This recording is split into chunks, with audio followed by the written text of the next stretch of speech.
అందరికీ నమస్కారం। కొద్ది రోజుల క్రితం రాష్ట్ర ఆర్థిక మంత్రి బుగ్గన రాజేంద్రనాథ్ రెడ్డి గారు ఒక విలేకరుల సమావేశాన్ని ఏర్పాటు చేసి మా పార్టీ సీనియర్ నాయకులు మాజీ ఆర్థిక శాఖ మంత్రులు మరి ఎంతో అనుభవం ఉన్నటువంటి ఆర్థికవేత్త అయినటువంటి యనమల రామకృష్ణ గారు ప్రస్తుతం రాష్ట్రంలో నెలకొని ఉన్నటువంటి ఆర్థిక పరిస్థితుల గురించి మరి వారు విడుదల చేసినటువంటి ప్రెస్ నోట్ కానివ్వండి, వారు చేసినటువంటి అబ్జర్వేషన్స్ పైన ఆయన ఒక ప్రెస్ మీట్ని పెట్టి కొన్ని కామెంట్స్ చేయడం జరిగింది। అంతేకాకుండా ఈ రోజున నేను మీడియా ముందుకు రావడానికి గల రెండో కారణం, మరి నిన్ననే జగన్మోహన్ రెడ్డి గారి ప్రభుత్వం మరి నాకు ఒక నోటీసుని జారీ చేయడం జరిగింది। జవహర్ రెడ్డి గారు, special chief secretary KS Jawahar Reddy గారి ఆదేశాల మేరకు public prosecutor K Srinivas Reddy గారు ఒక నోటీస్ని నాకు జారీ చేయటం।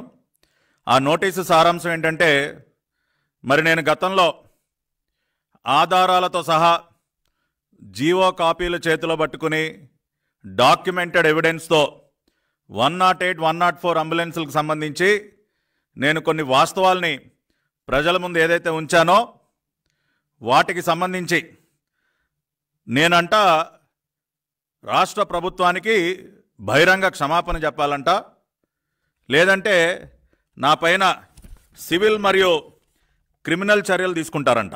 అది నోటీసు యొక్క సారాంశం। నేను అడిగినటువంటి ఒక్క ప్రశ్నకు కూడా సరైన విధంగా ఈ నోటీసులో సమాధానం లేదు।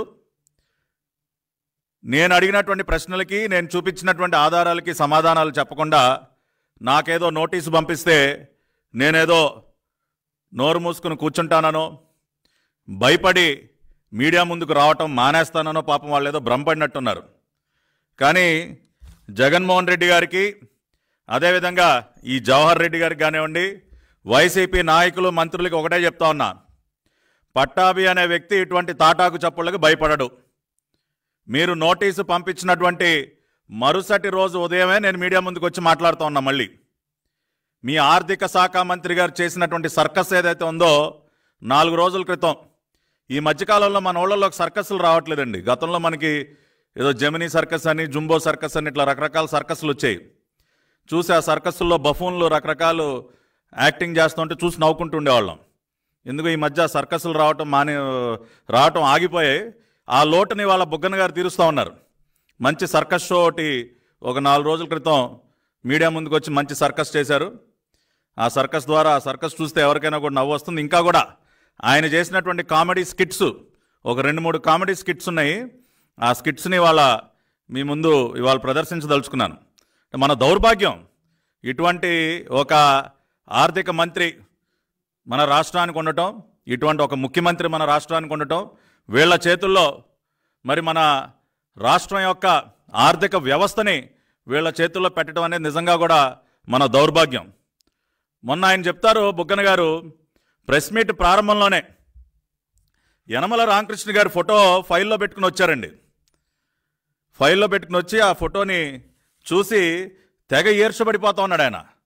యనమల రామకృష్ణ గారు చాలా ప్రశాంతంగా, చాలా నిర్మలంగా, చాలా చక్కగా ఉన్నారంట।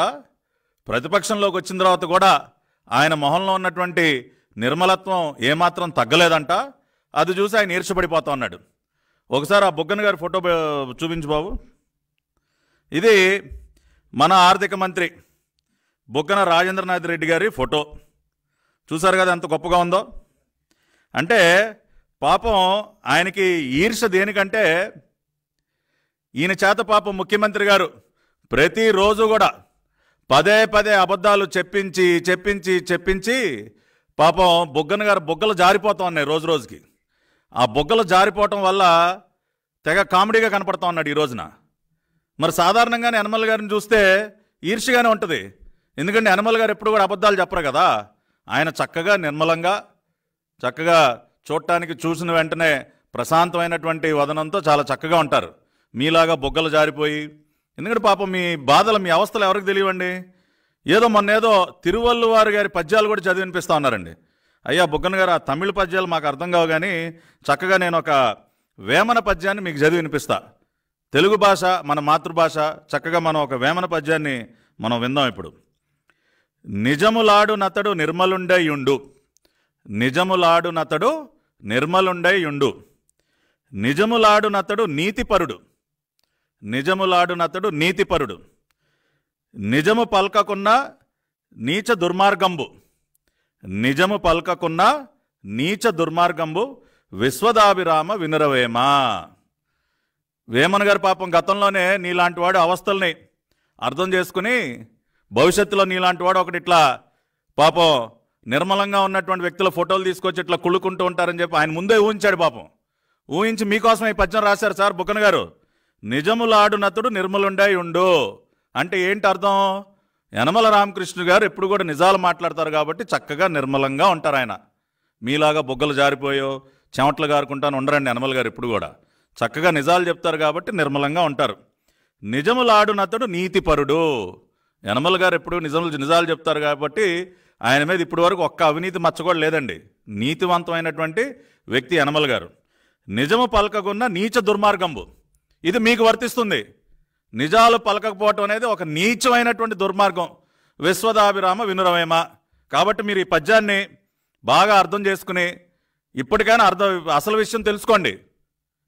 నిజాలు చెప్పే ఒక వ్యక్తి యొక్క ముఖం ఎలా ఉంటుందో, నిజాలు చెప్పని వ్యక్తి యొక్క ముఖం ఎలా ఉంటుందో ఈ పద్యం ద్వారా మీరు అర్థం చేసుకోవాలని బుగ్గన గారు తెలియజేస్తూ ఉన్నా. ఇక మనం బుగ్గన గారి కామెడీ స్కిట్స్లోకి వెళ్ళిపోదాం. ఆయన పాపం చాలా రకాలైనటువంటి కామెడీ స్కిట్స్. బాబు ఫస్ట్ స్కిట్ ప్లే చేయ బాబు. అంటే ఆయన బడ్జెట్లో కొన్ని మీరు చూస్తే నేను దాని గురించి వివరిస్తాను. 2019-20లో 37.9 పడిపోయింది. సౌండ్ అది కూడా చూద్దాం సార్. రెవెన్యూ రాబడి ఎంత సార్ మీరు చెప్పేది? 37.9 పడిపోయింది, అంటే 40% పడిపోయిందంట. ఎక్కడ లెక్కలు చెప్తున్నారు సార్ మీరు? లెక్కలు చూసి చెప్తున్నారు. మీరు 5 సంవత్సరాలు ఆర్థిక శాఖ మంత్రిగా పనిచేస్తున్నారు. 2018-19 1,14,670 కోట్లు, 1,14,670 కోట్లు అయితే 19 1,10,870, అంటే కేవలం 3,799, అంటే 3,800 కోట్లు తగ్గింది సార్. ఇది మనకే కాదు, మొత్తం భారతదేశంలో 19-20 ఎకనామిక్స్ చూడడం వల్ల అంతా తగ్గింది. మీరు చెప్పినట్లు ఇదేమి 30% ఏమి తగ్గలేదు సార్. 1,15,000 మీద 3,000 అంటే ఎంత అవుతుంది సార్? అది 2% అవుతుంది. 2.5, 30% కాదు సార్. ఏ విధంగా చెప్తున్నారు మీరు? అంటే నిజంగా కూడా జీవితంలో నాకు ఒక రాష్ట్ర ఆర్థిక మంత్రి గారికి ఒక నిమిషం ఉండమ్మా. ఇప్పుడు ఈ ఫస్ట్ వీడియో చూసినట్లయితే యనమల గారు ఏం చెప్పారు?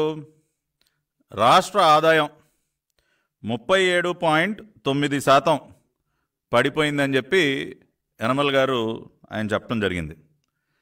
అది పాపం మన రాష్ట్ర ఆర్థిక మంత్రి గారికి ఆ లెక్క అర్థం కాక ఏదో 2.2% అని చెప్పి ఏదో పాపం ఆయన తడబడుతూ ఉన్నాడు. అంటే నాకు జీవితంలో ఎప్పుడు కూడా ఇటువంటి గొప్ప అవకాశం వస్తుందని నేనైతే ఊహించలేదండి. ఒక రాష్ట్ర ఆర్థిక మంత్రి గారికి లెక్కలు చెప్పేటటువంటి గొప్ప అవకాశం నాకు భగవంతుడు కల్పిస్తాడని నేనైతే ఊహించలేదు. ఇప్పుడు ఒకసారి ఆ లెక్క ఏంటో చెప్దాం. బాబు ఒకసారి క్యాలిక్యులేటర్ ఓపెన్ చేయమ్మా. ఇవాళ బడ్జెట్ ఎస్టిమేట్ 2019-20కి బుగ్గన గారి బడ్జెట్లో ఎస్టిమేటెడ్ ఇన్కమ్ అంటే ఎంత ఆదాయం వస్తుందని వాళ్ళు ఎస్టిమేట్ చేశారు? 1,78,697. ఏమ్మా 1,78,697. ఇది వాళ్ళు ఎస్టిమేట్ చేసినటువంటి ఇన్కమ్. మనకి యాక్చువల్గా వచ్చిన ఇన్కమ్ ఎంత? -1,10,000 మైనస్ ఏమ్మా 1,10,871. ఇది మనకి యాక్చువల్గా వచ్చిన ఇన్కమ్. అంటే ఎంత తగ్గింది? ఈజ్ఈక్వల్ టు నొక్కమ్మా 67,826 కోట్ల రూపాయలు మనకి ఆదాయం తగ్గింది. ఇది ఎంత శాతం అవుతుంది బాబు? పర్సంటేజ్ కొట్టమ్మా 67,826. బొగ్గన గారు చూడండి, లెక్కలు తెలుసుకోండి. మీకు లెక్కలు చెప్పేటటువంటి గొప్ప అవకాశం ఇచ్చాడు నాకు ఆ భగవంతుడు. డివైడెడ్ బై 1,78,697 ఈజ్ఈక్వల్ టు నొక్కమ్మా ఇంటూ 100. పర్సంటేజ్ రావాలంటే ఇంటూ 100 నొక్కాలి బొగ్గన గారు. ఇంటూ 100 నొక్కండి. Is equal to 37.9%. ఇప్పుడు అర్థమైందా లెక్క మీకు? ఏదో అనిమల్ గారు ఏదో తప్పుడు లెక్కలు చెప్తానంటున్నారు. మీరు ఇప్పుడు మీకు సాక్షాత్తు ఇవాళ లైవ్ టీవీలోనే మీకు లెక్కలు చెప్తా ఉన్నాం. 37.9% మన రాష్ట్ర ఆదాయం తగ్గిపోయిందని ఏదైతే మేము చెప్పామో అది 100% వాస్తవం అని చెప్పి మీకు లెక్కలు చూపించి మరీ ప్రూవ్ చేస్తూ ఉన్నాం. కాబట్టి ఇటువంటి కామెడీ స్కిట్లు ప్లే చేయడం మానేసేయండి బొగ్గన గారు. అంటే లెక్కలు ఎవరికి రావు, మీకు రావని చెప్పి ఇక రాష్ట్రంలో ఎవరికి లెక్కలు రావనుకుంటే ఎలా సార్? ఏదో కొద్ది గొప్ప మేము కూడా మా లెక్కల మాస్టర్ గారు ఠాగూర్ గారు అని ఒక మంచి ఆయన ఉండేవాడు. నేను బాగానే పాపం ఆయనకు చక్కగా లెక్కలు నేర్పించేవాళ్ళు మాకు. బాబు సెకండ్ కామెడీ స్కిట్ ప్లే చేయమ్మా, second video please play. Revenue వ్యయము 6.96% పెరిగిపోయింది. 8,949 కోట్లు రెవెన్యూ వ్యయం పెరిగింది. రెవెన్యూ ఎక్స్పెండిచర్ సార్ 2018-19 మీ పరిపాలన లాస్ట్ సంవత్సరంలో 1,28,569 కోట్లు అయితే 1,37,518 కోట్లు అయింది 19-20. అంటే 8,948 అంటే 9,000 కోట్లు పెరిగింది. 1,30,000 మీద 9 కోట్లు ఎంత అవుతుంది సార్? 9,000 కోట్లు మీరే లెక్కేయండి. తీసుకొని మీరు చెప్తున్నారని రెవెన్యూ బుగ్గన గారు పాపం మొన్నే అడుగుతా ఉన్నారు లెక్క. మేమేం చెప్పాం? రెవెన్యూ ఎక్స్పెండిచర్ ఏదైతే ఉందో అది 6.96% పెరిగిందని చెప్పాం. పాపం ఆ లెక్క కూడా ఆయనకు అర్థం కావట్లేదు. గతంలో మరి తెలుగుదేశం పార్టీ హయాంలో 2018-19లో 1,28,569 కోట్లు. బాబు ఒకసారి క్యాలిక్యులేటర్ ఓపెన్ చేయమ్మా తొందరగా. 1,28,569. ఇప్పుడు 1,37,518. సో 1,37,518 కోట్లు వీళ్ళు revenue expenditure minus 1,28,569. 28,569 Babu.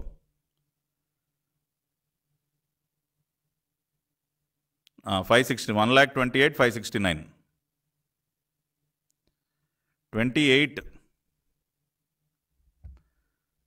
28,569 is equal to ఇది 8,949 కోట్లు రెవెన్యూ ఎక్స్పెండిచర్ పెరిగిందండి. ఇది ఎంత పర్సెంటేజ్ అవుతుంది? Divided by 1,28,569 is equal to into 100 percentage కదండి, ఈజ్ ఈక్వల్ టు 6.96. ఎంత వచ్చింది బుగ్గన గారు? మీరే అడిగారు కదా ఎంత అవుతుందని చెప్పి. ఇదిగో 6.96%. ఈ రకంగా యనమల గారు మీలాగా తప్పుడు లెక్కలు చెప్పరండి. ఆయన ఉన్నది ఉన్నట్టు మాట్లాడే వ్యక్తి. ఆదాయం తగ్గిపోయింది 37.9% అన్నది నిజం. ఇవాళ మేము ప్రూవ్ చేసాం లెక్కలు చెప్పి మరి.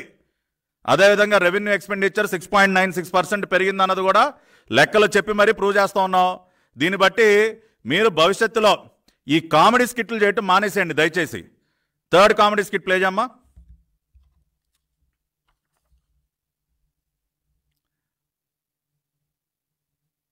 మీరేదో అంటున్నారు రాబడి రాలేదు తక్కువైందని చెప్పి. ఏమని? మీరు 62,000 కోట్లు మాత్రమే రాష్ట్రం పన్ను అంటున్నారు. రాష్ట్రానికి సంబంధించిన పన్ను ఆదాయం వచ్చేసి 67,000 కోట్లు కాదు సార్, 62,473 కోట్లు మన రాష్ట్రానికి వచ్చిన పన్ను అయితే కేంద్రం నుంచి కూడా మనకు వాటా 52,000 కోట్లు కలుపుకుంటే టోటల్ 1,14,772 కోట్లు సార్.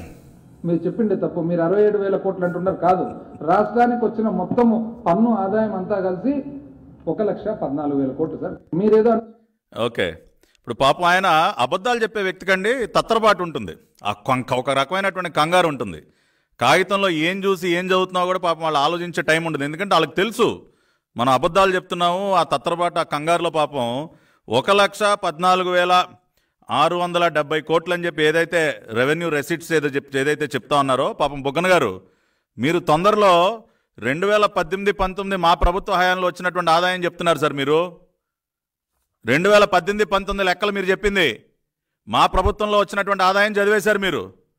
మీ ప్రభుత్వంలో ఇందాక చూపించాం కదా 37.9% ఆదాయం పడిపోయింది సార్.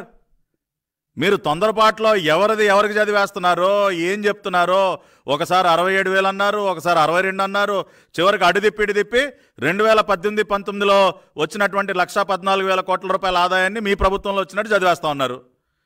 కాబట్టి కొంచెం మీరు ఇటువంటి ఇబ్బందికరమైనటువంటి పరిస్థితులు ఉంటాయి కాబట్టి మీరు మీడియా ముందుకు రావడం కొంచెం తగ్గించండి సార్. ముఖ్యమంత్రి గారు మిమ్మల్ని ఎంత ఒత్తిడి చేసినా కొంచెం మీరు ఈ మీడియా ముందుకు వచ్చి కామెడీ స్కిట్లు చేయటం మానేసేయండి. యనమల గారి గురించి మాట్లాడేటటువంటి అర్హత మీకు లేదు. ఆయనకున్న అనుభవం ఎక్కడా, మీకున్న అనుభవం ఎక్కడా? మీరు ఇవాళ నిన్నగాక మొన్న 1 సంవత్సరం క్రితం ఆర్థిక మంత్రి అయ్యి ఇవాళ యనమల గారి గురించి మీరు కామెంట్ చేసి అంత పెద్దవాళ్ళు అయిపోయారు. సరే, ఇది ఓ పక్కన ఇదిలా ఉంటే, రెండో పక్కన బుగ్గన గారు చెప్తారండి, ఫైనాన్స్ అంటే అప్పుల సందర్భంలో ఆయన మాట్లాడుతూ విదేశాల నుంచి కంపెనీస్ దగ్గర నుంచి ఈయన తక్కువ వడ్డీకి అప్పులు తీసుకొస్తారంట. అంటే 10%, 8% ఇట్లా అప్పులు, ఇంట్రెస్ట్ రేట్లు ఎక్కువగా ఉంటున్నాయి ఇక్కడ. విదేశాల్లో కొన్ని కంపెనీలు, ఫర్మ్స్ తక్కువ వడ్డీ ఇస్తున్నాయని చెప్పి బుగ్గన గారు మొన్న చాలా చక్కగా సెలవిచ్చారు సార్. ఏమి చెప్తిరి బుగ్గన గారు? ఎప్పుడు ఇలాగే చెప్తారా, లేకపోతే కొత్తగా మొన్నే చెప్పారా మీరు? నిజంగా చూస్తే నాకేం అర్థం కాలా. సరే, మీ నాలెడ్జ్ కోసం మీరు ఏదైతే తక్కువ వడ్డీకి, నేనేదో యుఎస్లో ఉన్నటువంటి ఒక కంపెనీ నుంచి, అది కూడా ఏదో సిఐజీ క్యాపిటల్ అంట. CIG capital is Buggana's financier of choice. ఒక ప్రైవేట్ కంపెనీ దగ్గర నుంచి ఈయన అప్పు తీసుకొస్తాడంట. అంటే ప్రపంచంలో మన రాష్ట్రానికి అప్పిచ్చేవాళ్ళు లేకుండా పోయారా సార్? 8%, 10% అని మాట్లాడుతూ ఉన్నారు. అంటే మనకి మిగతా ఆర్థిక వ్యవస్థలు ఏమి లేవా? వరల్డ్ బ్యాంక్ లేదా, లేకపోతే ఏషియన్ డెవలప్మెంట్ బ్యాంక్ లేదా, ఏషియన్ ఏఐబి లేదా, జైకా లేదా? మరి ఇన్ని రకాలైనటువంటి వ్యవస్థలు ఉంటే మీరేదో ఎవడో ప్రైవేట్ వాడు ఇస్తాడని చెప్పి మీరు ఎట్లా మాట్లాడతారు సార్? ఒక్కసారి మీ ఇన్ఫర్మేషన్ కోసం, అదేవిధంగా రాష్ట్ర ప్రజలందరూ కూడా తెలుసుకోవాలి, జైకా ఏదైతే ఉందో జపాన్కి చెందినటువంటి ఫైనాన్షియల్ ఇన్స్టిట్యూషన్, వాళ్ళు ఇచ్చినటువంటి వడ్డీ రేట్లు ఎంత తక్కువ ఉన్నాయో కూడా మీరు తెలుసుకోవాలి. వాళ్ళు ఈ మధ్యనే చెన్నై మెట్రో రైల్ ప్రాజెక్ట్కి ఫైనాన్స్ చేశారండి. ఎంత ఇంట్రెస్ట్ రేట్కి ఇచ్చారో తెలుసా? 0.2% ఫర్ కన్స్ట్రక్షన్ యాక్టివిటీస్. అదేవిధంగా Delhi mass rapid transit system కూడా వాళ్ళు ఫైనాన్స్ చేశారండి జైకా వాళ్ళు. ఎంతకు చేశారో తెలుసా? 1.2 to 1.4% అండి. 1.2 నుంచి 1.4. Dedicated freight corridor Gujarat phase 1 0.1 to 0.2. అదేవిధంగా మన రాష్ట్రానికి సంబంధించి కూడా చంద్రబాబు నాయుడు గారు ముఖ్యమంత్రిగా ఉన్నప్పుడు జైకా వాళ్ళు ఒక ప్రాజెక్ట్కి ఫైనాన్స్ చేయడం జరిగింది, AP livelihood and improvement project. దానికి దాదాపు 1,200 కోట్ల రూపాయలు at an interest rate of 1.4%. ఇదే JICA has previously committed approximately 407 billion Japanese yen, which is approximately 23,000 crores under JICA's ODA lending support for various projects in Andhra Pradesh and Telangana. These projects in Andhra Pradesh include Andhra Pradesh Irrigation and Livelihood Improvement Project, Kurnool Kadapa Canal Modernization Project, Andhra Pradesh Rural High Voltage Distribution System. ఇట్లా ఇన్ని ప్రాజెక్టులకి JICA వాళ్ళు కొన్ని వేల కోట్ల రూపాయలు 1.4% ఇంట్రెస్ట్కి ఇస్తూ ఉంటే మీరు 8%, 10% ఆడెవడో ఎల్లారో పుల్లారో అమెరికాలో డబ్బులు ఇస్తారని మీరు ఎలా చెప్తారు సార్? అదేవిధంగా ఏషియన్ డెవలప్మెంట్ బ్యాంక్ కనుక చూసుకున్నట్లయితే hydro projects in Himachal Pradesh at a rate of 0.15% per year for a period of 25 years. అదేవిధంగా ఏషియన్ ఇన్ఫ్రాస్ట్రక్చర్ ఇన్వెస్ట్మెంట్ బ్యాంక్ వాళ్ళు దాదాపు 200 మిలియన్లు అమరావతికి సంబంధించి వాళ్ళు లోన్ ఇవ్వడానికి ముందుకొచ్చారు. At rate of around 1 to 1.5%కి వాళ్ళు మనకు తక్కువ వడ్డీకి వాళ్ళు లోన్ ఇవ్వడానికి ముందుకొస్తే ఆ లోన్ కూడా మనకు దక్కకుండా చేశారు. మనందరికీ తెలుసు ప్రపంచ బ్యాంక్ రుణం కూడా వెనక్కి వెళ్ళిపోయింది. ప్రపంచ బ్యాంక్ వాళ్ళు 3.20% భారతదేశానికి ఇచ్చేది, 3.20. మరి అటువంటి ప్రపంచ బ్యాంకు రుణాన్ని కూడా మనకి కాకుండా చేసినటువంటి ఘనత కూడా మీదే బుగ్గన గారు. ఈ విధంగా జైకా వాళ్ళు, ఏడీబీ వాళ్ళు, ఏఐబి వాళ్ళు, వరల్డ్ బ్యాంక్ వాళ్ళు తక్కువ రేట్లకి రుణాలు ఇస్తూ ఉంటే 0.2%, 1.2, 1.4, 3.2%లకి మనకు అతి తక్కువ వడ్డీ రేట్లకి ఇన్ని సంస్థలు మనకు రుణాలు ఇవ్వడానికి సిద్ధంగా ఉంటే మీరెవడో 8%, 10% అని చెప్పి ఫైనాన్షియల్ ఇన్స్టిట్యూషన్ ఏదో అమెరికాలో ఉందని ఎలా చెప్తారు సార్? దీని వెనుకున్నటువంటి విషయం కనుక ఒక్కసారి కనుక మనం లోతుగా గమనించినట్లయితే కొన్ని ఆశ్చర్యకరమైనటువంటి విషయాలు కూడా మన ముందుకు వస్తూ ఉన్నాయి ఈ రోజున. ఏదైతే మరి బుగ్గన గారు ఈ ఫైనాన్షియల్ సంస్థ నుంచి అప్పులు తీసుకొచ్చే ప్రయత్నం చేస్తూ ఉన్నారో దీనికి సంబంధించి చెన్నైలో మొన్న ఈ మధ్యన మనం చూసాం. బాలినేని శ్రీనివాసరెడ్డి గారు 5 కోట్ల రూపాయలు చెన్నైకి తరలిస్తూ పట్టుబడినటువంటి విషయాన్ని మనందరం కూడా చూసాం. ఏంటి ఈ చెన్నై లింక్ అని ఒకసారి ఇన్వెస్టిగేట్ చేసినప్పుడు చెన్నై కేంద్రంగా వైఎస్ కుటుంబం చేస్తున్నటువంటి మనీ లాండరింగ్కి సంబంధించినటువంటి కొన్ని వాస్తవాలు, అంటే వీళ్ళు ఏ రకంగా షెల్ కంపెనీలు, సూట్ కేస్ కంపెనీలు ఏర్పాటు చేస్తూ ఉన్నారో ఆ వివరాలు కూడా ఇప్పుడు నేను మీకు చెప్పదలుచుకున్నాను.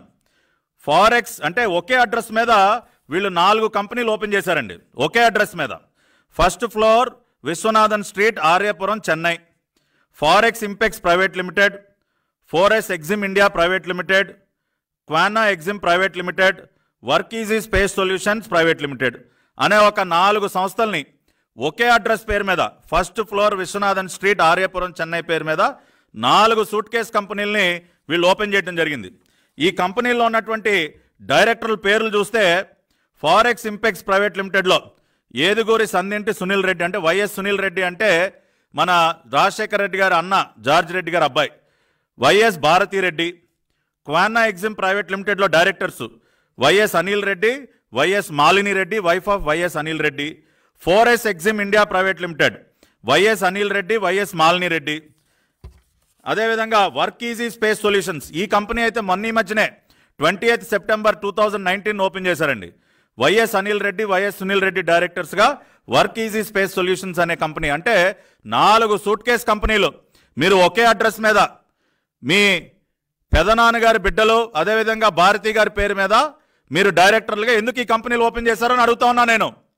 అంటే పెద్ద ఎత్తున ఇక్కడ లూటీ చేసినటువంటి డబ్బంతా ఈ షెల్ కంపెనీల ద్వారా ఇతర దేశాలకి తరలించి మళ్ళీ ట్రస్టుల ద్వారా మళ్ళీ వెనక్కి రాష్ట్రానికి తీసుకొచ్చి మీ బ్లాక్ మనీ అంతా వైట్ చేసుకోవాలనుకుంటున్నారా జగన్మోహన్ రెడ్డి గారు?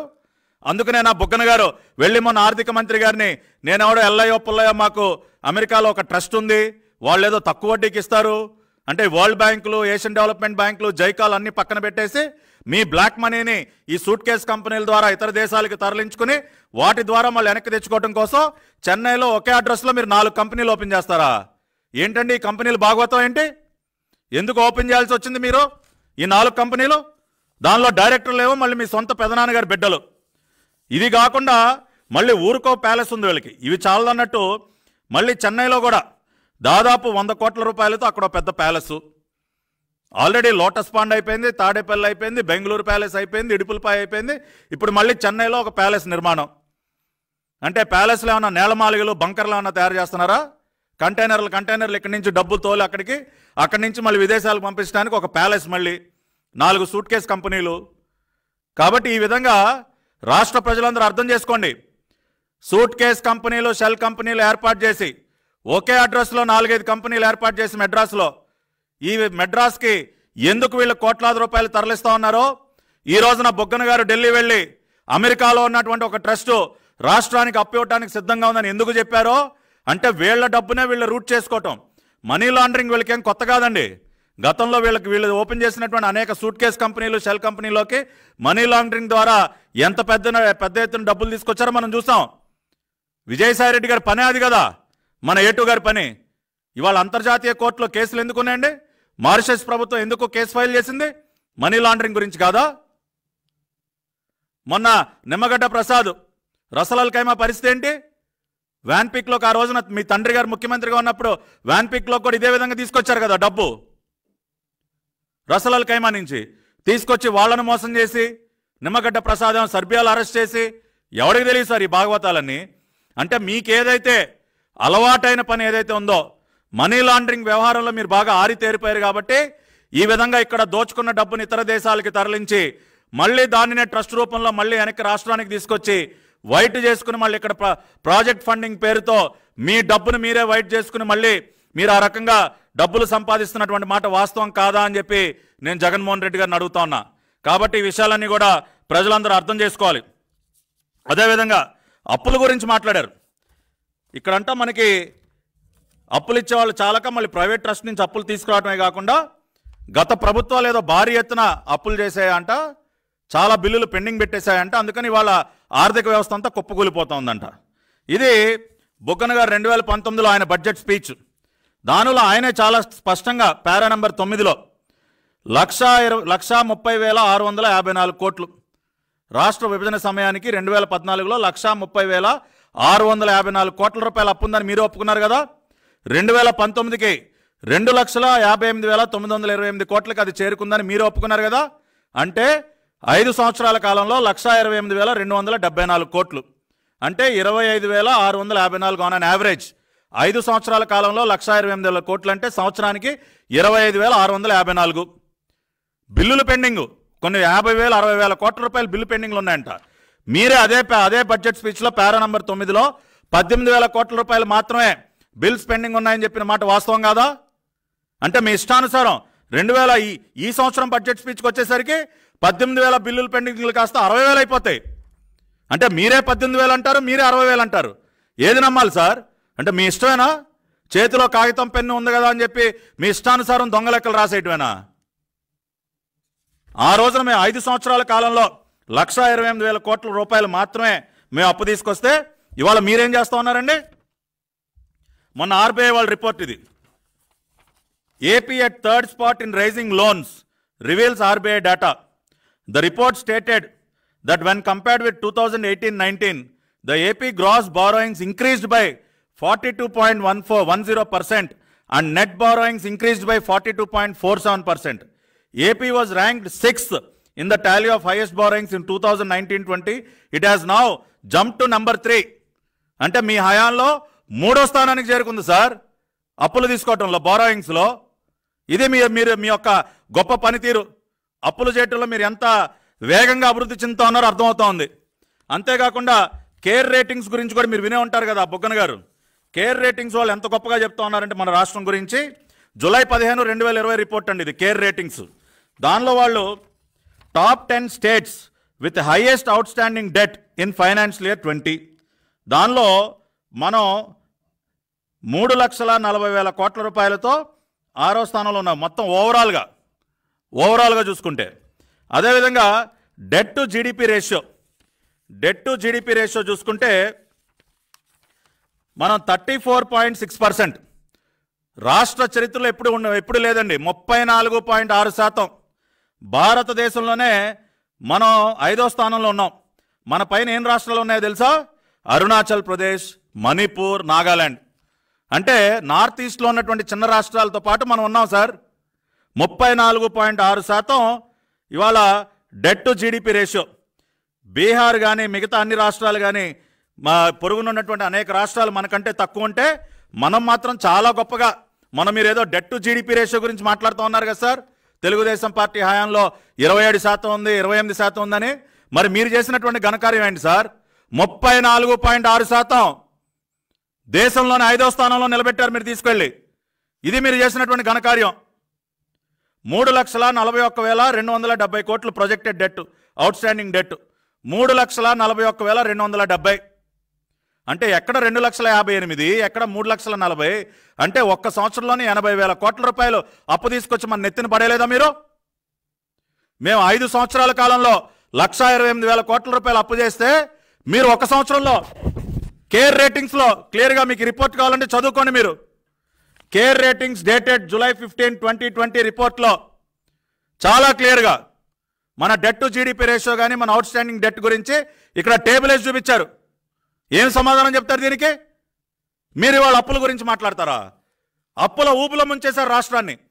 పరిపాలన చేతగాక, అభివృద్ధి చేయడం చేతగాక మీ ఇష్టానుసారం అప్పులు చేసి దోచుకుని మా గురించి మాట్లాడతారు మీరు. పోనీ ఈ సంవత్సరంలో ఏమన్నా మెరుగ్గా ఉందా?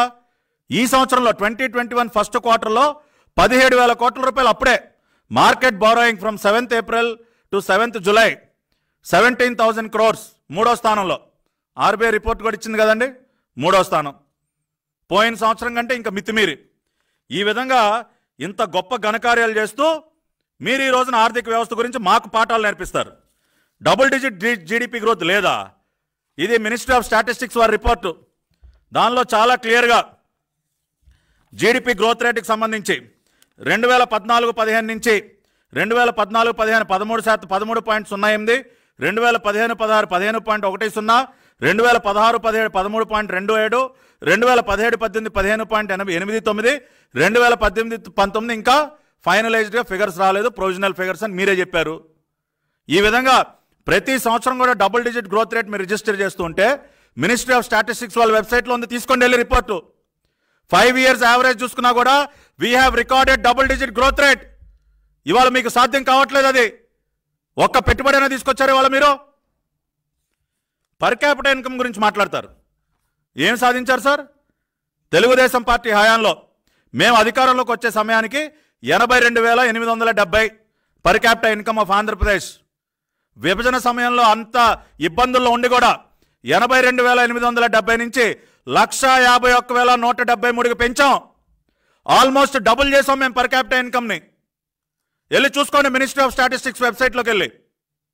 We have double the per capital income in 5 years. ఇవాళ మీరు యనమల గారి గురించి మాట్లాడతారు. అదేవిధంగా ఇన్ఫ్లేషన్ గురించి ఈయన మనకి క్లాసులు. ఇది 4th July 2019 అంటే మా ప్రభుత్వం అధికారం మా పదవీ కాలం పూర్తయిన తర్వాత నిర్మలా సీతారామన్ గారు ఎకనామిక్ సర్వే 2018-19 ప్రవేశపెట్టారు. దానిలో భాగంగా ఇన్ఫ్లేషన్ రేట్స్ గురించి మాట్లాడుతూ నిర్మలా సీతారామన్ గారు ఏం చెప్పారో మనం చూద్దాం. Many states witness fall in CPI inflation అంటే కన్జ్యూమర్ ప్రైస్ ఇండెక్స్. దానిలో It further states that as many as 16 states and union territories had inflation rate lower than all India average for financial year 2018-19, with Daman and Diu having the lowest inflation, followed by Himachal Pradesh and Andhra Pradesh. అంటే దేశంలోనే అతి తక్కువ inflation ఉన్నటువంటి మూడవ రాష్ట్రంగా ఆ రోజున చంద్రబాబు నాయుడు గారి హయాంలో ఆంధ్రప్రదేశ్ గొప్ప పేరు తెచ్చుకుంది సార్. ఇది నిర్మలా సీతారామన్ గారు ఎకనామిక్ సర్వేలో మెన్షన్ చేశారు. 2018-19 ఎకనామిక్ సర్వే రిపోర్ట్ నేను చదువుతా ఉన్నా. Andhra Pradesh had the 3rd lowest inflation rate in the country as per the economic survey. మీరు ఇవాళ ఇన్ఫ్లేషన్ గురించి మాట్లాడతారు. మీ ఇన్ఫ్లేషన్ యొక్క పనితీరు ఏదో 3.4% ఉందని మరి ఎక్కడి నుంచి తెచ్చారు ఆ ఫిగర్స్ మాకైతే తెలియదు. కానీ ఇది ministry of statistics and programme implementation వాళ్ళు మార్చ్లో రిలీజ్ చేసినటువంటి ఇన్ఫ్లేషన్ రేట్.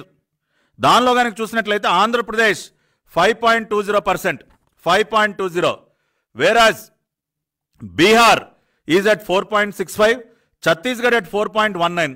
అంటే బీహారు ఛత్తీస్గఢ్ కంటే కూడా తక్కువ అంటే ఎక్కువ ఇన్ఫ్లేషన్ రేట్తో మనం ఉంటే మీరు ఇన్ఫ్లేషన్ రేట్ గురించి మాట్లాడతారు. సిగ్గుపడాలి సార్. బీహార్ ఇంకా మనకంటే మెరుగ్గా ఉంది, ఛత్తీస్గఢ్ రాష్ట్రం మనకంటే మెరుగ్గా ఉంది. మేము ఆ రోజున దేశంలోనే 3వ అతి తక్కువ ఇన్ఫ్లేషన్ రేట్ ఉన్నటువంటి రాష్ట్రంగా మేము ఆంధ్ర రాష్ట్రాన్ని ఉంచోబెడితే మీరు ఈ రోజున బీహారు ఛత్తీస్గఢ్ కంటే తక్కువ స్థాయికి రాష్ట్రాన్ని దిగజార్చారు. ఇక ఫైనల్గా కేటాయింపుల విషయంగా మనం చూసినా కూడా అనేక కేటాయింపుల్లో భారీ ఎత్తున కోత పెట్టారు. కోత వాత రోత అనుకుని ఇంకేమంటాం సార్. ఇవాళ మీరు చూసినట్లయితే వ్యవసాయం గురించి చాలా గొప్పగా మాట్లాడతారు కదా మీరు.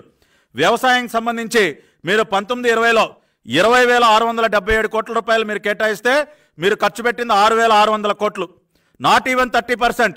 ఇరిగేషన్లో మీరు ఆ రోజున కేటాయించింది 13,139 అయితే మీరు ఖర్చు పెట్టింది 5,345, నాట్ ఈవెన్ 30%. అదేవిధంగా ఈ సంవత్సరానికి కనుక మనం చూసినట్లయితే వ్యవసాయానికి సంబంధించి 34% కేటాయింపులు కూడా తగ్గించారు. పోయిన సంవత్సరం 30% కూడా ఖర్చు పెట్టలేదు, ఈ సంవత్సరం 34% కేటాయింపులు తగ్గించారు. ఇరిగేషన్లో కూడా 10% కేటాయింపులు తగ్గిస్తే ఇవి కోతలుగా ఏంటి సార్? కోతలనకి ఏమంటారు వీటిని? అదేవిధంగా రైతు భరోసా పథకం గురించి చూసుకున్నా కూడా 2019-20 మనం బడ్జెట్ స్పీచ్లు కనుక పోల్చినట్లయితే దాదాపు 20 లక్షల మంది రైతులకి కోత పెట్టారు. మీరు 64 లక్షల మందికి రైతులకి నేను రైతు భరోసా అమలు చేస్తానని చెప్పి మీరు అమలు చేసింది 46 లక్షలు. 15 లక్షల మంది కౌలు రైతులకు నేను రైతు భరోసా ఇస్తానని చెప్పి మీరు ఇచ్చింది 1,58,000. అదేవిధంగా హౌసింగ్ పరిస్థితి చూసుకున్నా కూడా అంతే. మీరే ఒప్పుకున్నారు 2019లో తెలుగుదేశం పార్టీ హయాంలో 8 లక్షల గృహాలు నిర్మించి సిద్ధంగా ఉన్నాయని చెప్పి. కానీ ఇవాళ మీరు ఒప్పుకున్నది ఏంటి? 2019-20లో మీరు నిర్మించింది కేవలం 40,000 ఇళ్ళు. మీరు ఖర్చు చేసింది 678 కోట్లు, కేటాయించింది 8,000 కోట్లు. 8,000 కోట్లు గృహ నిర్మాణానికి కేటాయిస్తే మీరు ఖర్చు చేసింది 678. పెన్షన్ల విషయంగా చూసినా అంతే.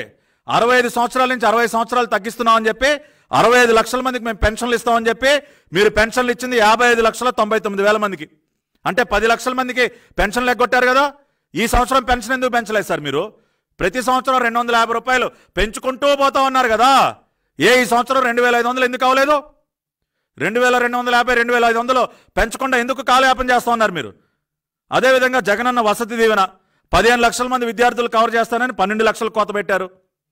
అట్లా ఏ విధంగా చూసుకున్నా కూడా అన్ని కోతలు, వాతలు, రోతలు. మరి వీటిని కోతలనక ఇంకేమంటారు సార్? మీకు ఏమన్నా తీసుకొచ్చి సన్మానాలు చేస్తారా?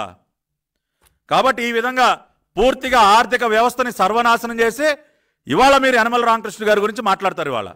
ఇవాళ ఆధారాలతో సహా రాష్ట్ర ప్రజల ముందు అనేక అంశాలు ఉంచడం జరిగింది. అప్పుల విషయంగా కానివ్వండి, కోతల విషయంగా కానివ్వండి, వీళ్ళు చెప్పేటటువంటి అంకెల గారిడి కానివ్వండి, తప్పుడు లెక్కల గురించి కానివ్వండి, ఇవన్నీ కూడా ఫిగర్స్ అండ్ ఫ్యాక్ట్స్తో ఏ విధంగా అప్పులు పెంచారు ఈ రాష్ట్రం పైన, ఎందుకు ఫారెన్ ఫండింగ్ తీసుకొస్తా ఉన్నారు రాష్ట్రంలోకి, చెన్నైలో ఏ విధంగా షెల్ కంపెనీలు ఏర్పాటు చేశారు, ఒకే అడ్రస్లో 4 కంపెనీలు ఏ విధంగా ఏర్పాటు చేశారు, ఆయన పెదనాన్నగారి పిల్లలు డైరెక్టర్లుగా ఆ కంపెనీలు ఎందుకు ఏర్పాటు చేశారు, చెన్నైకి ఎందుకు తరలిస్తా ఉన్నారు ఈ డబ్బంతా కూడా, ఇవన్నీ ఆధారాలతో సహా మీ ముందు ఉంచడం జరిగింది. ఇవన్నీ చాలదన్నట్టు నాకు నోటీసులు ఇస్తారా? ఈ నోటీసులకి భయపడతాను అనుకున్నారా? ఒక్క అడుగు కూడా వెనకేసే పరిస్థితే లేదు. 10 అడుగులు ముందుకేస్తా నేను. మీరేదో అనుకుంటా ఉన్నారేమో, ఈ నోటీసుకి నేనేదో వెనకడిగేసి మాట్లాడుకుంటూ ఉంటానని మీరేమైనా అనుకున్నారేమో. 10 అడుగులు ముందుకేసి ఇవాళ ఇదే విధంగా ఏ రకంగా అయితే మీరు తెస్తున్నటువంటి ఫారెన్ ఫండింగ్ సంబంధించి కానివ్వండి, ఆర్థిక పరిస్థితికి సంబంధించి కానివ్వండి, ఆధారాలతో సహా నేను ఏ విధంగా అయితే ప్రజల ముందు ఉంచానో అదే విధంగా భవిష్యత్తులో కూడా పట్టాభి ఇదే విధంగా పనిచేస్తాడు. ఈ నోటీసులకి భయపడే ప్రసక్తే లేదు. అయినా ఇవాళ కరోనా వచ్చి కొన్ని వేల మంది ఇబ్బంది పడుతూ ఉంటే, కొన్ని వందల మంది చనిపోతూ ఉంటే మీకు అసలు నోటీస్ ఇవ్వడానికి టైం ఎక్కడదండి? మీకు వేరే పనేం లేదా? జవహర్ రెడ్డి నేను అడుగుతా ఉన్నా సూటిగా, కొన్ని వందల మంది ప్రాణాలు కోల్పోతూ ఉంటే కూర్చుని పేజీలు నోటీసులు ఇస్తారా? వేరే పనేం లేదా మీకు? అంబులెన్సుల గురించి మీరు మాట్లాడతారా? ఏమైపోయినాయండి మీ 1000 అంబులెన్సులు? 1000 అంబులెన్సులు కనుక రోడ్డు మీద తిరుగుతూ ఉంటే ఒక్కొక్క అంబులెన్స్లో 15-20 మందిని కుక్కి మీరు ఎందుకు పంపిస్తా ఉన్నారు? ఏమైపోయా 1000 అంబులెన్సులు? నిజంగా కనుక 1000 అంబులెన్సులు కుంకిలాడుకుంటా రోడ్డు మీద తిరిగితే 15-20 మంది ఒక అంబులెన్స్లో ఎక్కించాల్సిన అవసరం ఎందుకు వచ్చింది? ఎవడిని మోసం చేస్తాడు సార్? నిజంగా 1000 అంబులెన్సులు రోడ్డు మీద ఉంటే జేసీబీలతో, పొక్లేనులతో మరణించిన వారి పార్థివ దేహాలని తరలించాల్సిన అవసరం ఎందుకు వచ్చిందని అడుగుతా ఉన్నాను నేను. పూర్తిగా దోచుకు తిని ఆ రోజున నేను చెప్పినటువంటి ప్రతి ఒక్క మాట వాస్తవం. నేను ఈ రోజుకి కట్టుబడి ఉన్నా. ఎందుకు బీవీజీ కంపెనీని తొలగించారు? ఈ నోటీసులో సమాధానం ఉందా? ఏం అవసరం వచ్చింది బీవీజీ కంపెనీని తొలగించడానికి? బయటపెట్టండి ఆ విషయాలన్నీ కూడా. ఎందుకు జ్యుడిషియల్ రివ్యూలో క్లాజులు మార్చారని అడుగుతా ఉన్నా. దానికి సమాధానం ఉందా? అబ్రాడ్ అన్న పదాన్ని జ్యుడిషియల్ రివ్యూలు ఎందుకు తగిలిచ్చారు? అరబిందో ఫౌండేషన్కి మేలు చేయడం కోసం కాదా? వాళ్ళకి అనుభవం లేదన్న విషయాన్ని అర్థం చేసుకుని వాళ్ళని క్వాలిఫై చేయడం కోసం జ్యుడిషియల్ పర్వ్యూ పేరుతో క్లాజులు మార్చేస్తారా? దానికి ఎందుకు సమాధానం చెప్పలేదు మీ నోటీసులో? బీవీజీ కంపెనీని ఎందుకు తొలగించాల్సి వచ్చింది? సంస్కరణలో భాగంగా అంట. ఏమి సంస్కరణలు సార్? మొన్న ఎన్నికల కమిషనర్ని తొలగించారు. ఎన్నికల సంస్కరణలో భాగంగా ఎన్నికల కమిషనర్ గారిని తొలగించినట్టు ఇవాళ బీవీజీ కంపెనీని తొలగిస్తారా? 5 సంవత్సరాల కాలానికి మీరు అదనంగా చెల్లిస్తున్నటువంటి అమౌంట్ ఏదైతే ఉందో అరబిందో ఫౌండేషన్కి 307 కోట్ల రూపాయలు. అది 100% వాస్తవం. మేమేం గాలి లెక్కలు చెప్పట్లేదు. 5 సంవత్సరాల కాలానికి లెక్కేస్తే 307 కోట్ల రూపాయలు మీరు అదనంగా ఇవాళ విజయసాయిరెడ్డి వియ్యంకుడికి చెల్లిస్తున్న మాట వాస్తవం. 104 అంబులెన్సుల్లో సిబ్బందిని తగ్గించి ఇవాళ ల్యాబ్ టెక్నీషియన్ని, ఫార్మసిస్ట్ని మీరు ఎందుకు తగ్గించారు? ఒక ల్యాబ్ టెక్నీషియన్, ఒక ఫార్మసిస్ట్ లేకుండా మీరు ఏం వైద్యం చేస్తారు? వాళ్ళ పేద ప్రజలకి ఏం పరీక్షలు చేస్తారు? సిబ్బందిని తగ్గించి ప్రతి ఒక్క అంబులెన్స్కి 1,80,000 కోట్ల రూపాయలు దోచిపెడతారా? కనీసం ఒక స్టెథోస్కోప్ అన్న కొని తెచ్చాడా అరబిందో ఫౌండేషన్? 45 రకాల ఐటమ్స్ మీరే కొనిచ్చి స్టాఫ్ని తగ్గించి కోట్ల రూపాయలు దోచిపెడతా ఉంటే చూస్తూ కూర్చోవాలి మేము. ప్రశ్నించినందుకు మాకు నోటీసులు ఇస్తారు. సమాధానం ఇస్తా, చెప్పండి దానికి జవాబు. ఏం సమాధానం ఇవ్వకుండా వెనకడిగేసే ప్రసక్తే లేదు. ఇదే కాదు, సరస్వతి ఇండస్ట్రీస్లో ఉన్నటువంటి లోపాల గురించి కూడా న్యాయస్థానానికి వెళ్ళటం ఖాయం. ఆపగలరా మీరు నన్ను? ధైర్యం ఉందా మీకు? నన్ను ఆపే ధైర్యం ఉందా? సరస్వతి ఇండస్ట్రీస్లో గౌరవ ముఖ్యమంత్రి గారు అడ్డంగా దొరికిపోయారు. నీటి దొంగతనం చేస్తా ఆ విషయంగా కూడా న్యాయస్థానానికి వెళతాను. ఈ నోటీసులకు భయపడి నేనేదో ప్రజల ముందుకు రాకుండా ఇంట్లో నేనేదో పడుకుంటానని మీరు అనుకున్నారేమో. మరింత వేగంగా, మరింత ఇంకా ఆత్మవిశ్వాసంతో, 10 రెట్లు ఇంకా ఆత్మవిశ్వాసంతో ముందుకొచ్చి మీరు చేస్తున్నటువంటి అవినీతిని ఎండగడుతూనే ఉంటానని చెప్పి మరొక్కసారి రాష్ట్ర ముఖ్యమంత్రి గారికి, రాష్ట్ర మంత్రివర్యులకి, అదేవిధంగా అధికారులందరికీ కూడా తెలియజేస్తూ, మీరు ఈ నోటీసుల పైన కాలయాపన చేయకుండా దయచేసి ప్రజల ప్రాణాలని కాపాడండి. అంబులెన్సుల కోసం వేచి చూస్తూ రోడ్డు మీద చనిపోతున్నారు. అంబులెన్సులు రాక గంటల తరబడి వేచి చూస్తూ ప్రాణాలు కోల్పోతున్నారు ప్రజలు. ఈ రోజున ఎక్కడికి పోయాయి సార్ 1000 అంబులెన్సులు? మీ రోజమ్మ గారు జాలి ట్రిప్పులకి తిరుగుతా ఉన్నారా? మీ పేరును నాని గారు చెయ్యొప్పుకుంటూ జాలి ట్రిప్పులు తిరుగుతా ఉన్నాడు అంబులెన్స్లో? తీసుకురండి అంబులెన్స్లన్నీ, లేదంటే ఏ ప్యాలెస్లో దాచిపెట్టారు అంబులెన్స్లన్నీ? అంటే మొన్న బాలినేని కారులో తరలిస్తున్నట్టు అంబులెన్స్లను ఉపయోగించి ఏమన్నా మీ సెల్ కంపెనీలకి, సూట్ కేస్ కంపెనీలకి ఏమన్నా డబ్బులు తరలించే ప్రయత్నంలో ఉన్నారా? ఏ ప్యాలెస్లో దాచిపెట్టారు సార్ అంబులెన్స్ని? ఎక్కడ దాచిపెట్టారు 1000 అంబులెన్సులు? అంటే వాటిని కూడా మీ మనీ లాండరింగ్కి ఉపయోగించుకుందామని చెప్పి రంగులేసి సిద్ధంగా ఉంచారా? బయటకు తీయండి. కాబట్టి మీరు తక్షణమే ప్రజల ప్రాణాలను కాపాడే విధంగా తగిన చర్యలు తీసుకోండి. కానీ ఇటువంటి నోటీసులతో కాలయాపన చేయొద్దు. ఇటువంటి నోటీసుల వల్ల ఉపయోగం లేదు. ఇటువంటి నోటీసులకి భయపడే ప్రసక్తే లేదు అని చెప్పి మరొకసారి రాష్ట్ర ప్రభుత్వానికి, గౌరవ ముఖ్యమంత్రి గారికి తెలియజేస్తూ ఈ వాస్తవాలను ప్రజలందరూ కూడా అర్థం చేసుకోవాలని మరొక్కసారి విన్నవిస్తూ అందరి దగ్గర సెలవు తీసుకుంటాను. నమస్కారం.